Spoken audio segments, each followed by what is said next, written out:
A ton of talk in the AFC East this week with Aaron Rodgers joining the Jets, but it's still the Buffalo Bills who are the betting favorite to win the division. The Bills making it to the divisional round of the playoffs, a key piece missing at that time, and they are thrilled to get him back at some point. Two-time Super Bowl champ Von Miller. So let's welcome in the two-time Super Bowl champ, Super Bowl MVP, future Hall of Famer Von Miller. You are brought to us by Pennington. Before we get into all things football, tell us a little bit more about that.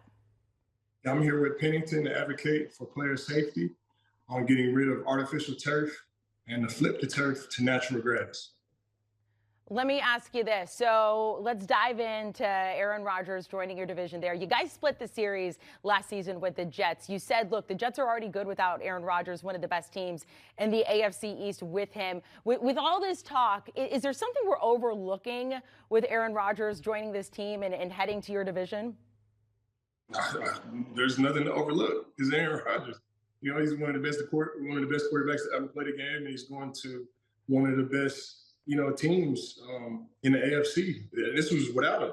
So they're already good. Defense was already stacked with Quentin Williams and Sauce Gardner.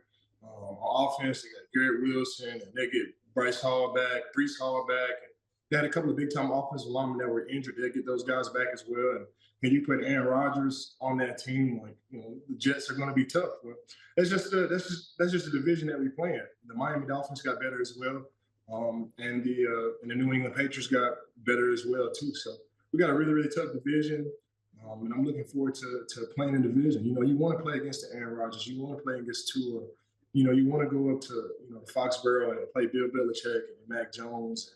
You want all these primetime games, and that's what the NFL is all about. All right, look, you have 123 career sacks right now, more than anyone in the NFL. We wanted to see, Aaron Rodgers is one of the quarterbacks you have sacked the most. If you can remember some of the numbers for some of the quarterbacks here, we've handicapped them and we know how many times you've sacked them. So Aaron Rodgers, have you sacked him over or under 3.5 times? I don't know. I don't know. You don't want to live in the past, man. I gotta get a New York Jets sack. I gotta figure a way to get them, but I think it might be under 3.5. Under 3.5. All right, let's see here. I got it there. You're right. The answer is 3, so you're under there. We're just gonna ask you 2 more here. Look, he's still playing right now. Russell Wilson, over under 4 sacks for him that you've had against him. Oh yeah. That's way over. Sorry, Russ. Way over 4.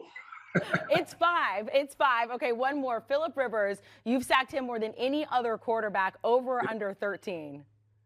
That's over 13. That's my boy. Shout out, Phillip. I love you, Phillip.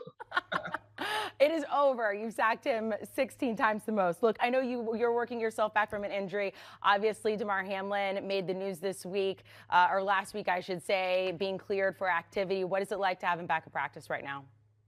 It's great. It's great to have Demar back. The injury, his situation on TV was unfortunate, but a lot of positive came from that. You saw the sports world really rally around Demar. You see the whole world really rally around Demar, and it's a blessing to have him back and to have him back in the facility, man. And for him to resume with his football career, man, God is so good, and it's a blessing.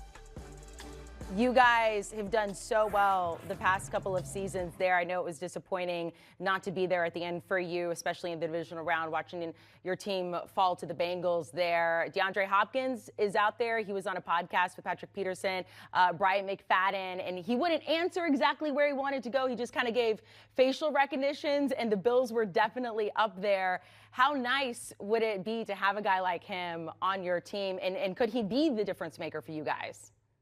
It'd be great. It'd be great to have great players on your team, especially, my boys, especially like an Odell Beckham. Odell went to, the Ravens, or DeAndre Hopkins. Both of these are my guys, man. So, it just means a little bit more when your guys have an opportunity to play for, the team that you're on, man. And it's not like, it's not like I'm monitoring. We got a great team. We got Josh Allen, Stephon Diggs, Dawson Knox, Damian Harris, James Cook, Josh Allen, offensive line, got better as well.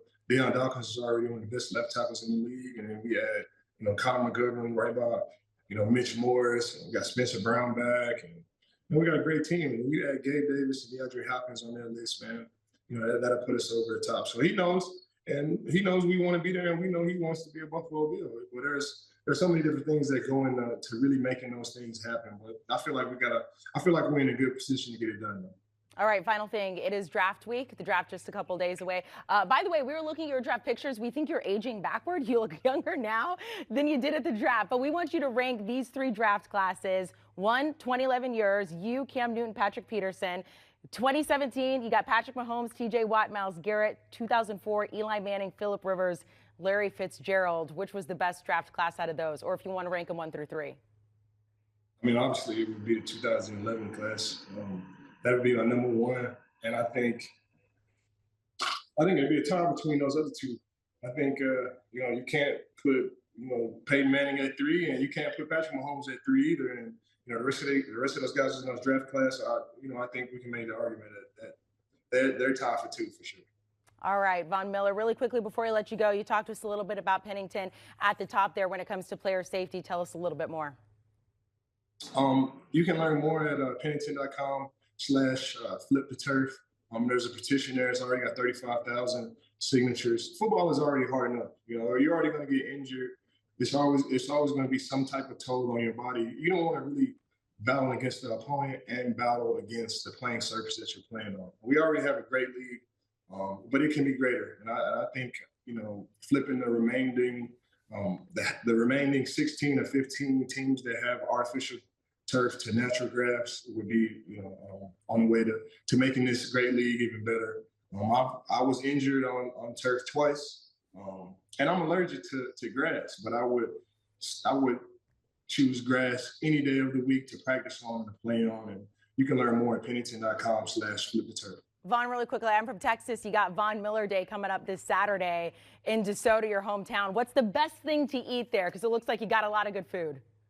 Man, we got all the food, man. I think heads and tails crawfish is good. If you don't like crawfish, then there's nothing like Texas barbecue. We got Smokey Joe's barbecue and Hutchins barbecue. They'll be there. 2 of my favorite spots. And we also have Grand Pastures Chicken there. That's my chicken company. So it'll be all type of food: snow cone, ice cream. We got bounce houses for the kids. It's really just a big picnic for the kids. This will be my son's. This will be Valor's second Von Miller Day, and this will be my second son Victory's first. So I'm excited to have my boys out there and have fun with those guys. Hey, have so much fun. Enjoy the offseason. Of course, I know you're rehabbing that knee there. We can't wait to see it back on the field. Von Miller, thanks so much. Yes, ma'am. Thank you. I appreciate you guys.